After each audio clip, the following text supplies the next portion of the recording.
In Friesland staan een dikke 300 windmolens. De elektriciteit die ze opwekken is dan 6% van het totaal.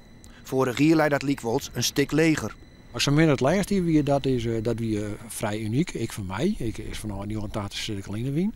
Ik weet wel dat het 10-jarige gemiddelde gaat heel stadig om toch een beetje achteruit. Maar de Wien is net het enigste dat in zit.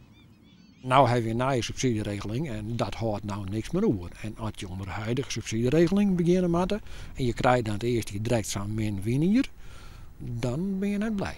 Doch zocht en Penius de toekomst van windenergie positief in. Fossiele brandstoffen worden waarschijnlijk zo duur dat windenergie daar dan goed mee concurreren kan. Maar voor hetzelfde wordt dat nog jaren. Daarom moet er wat gebeuren. Er moet een stabiele regeling komen en daar is op dit moment een hele goede regeling in ontwerp, de SDE Plus regeling. En dan heb je gewoon een compensatie voor hogere brandstofprijzen krijgen, minder subsidie. En dan ben ik gouden tijden voorbij en ben de risico's redelijk aardig.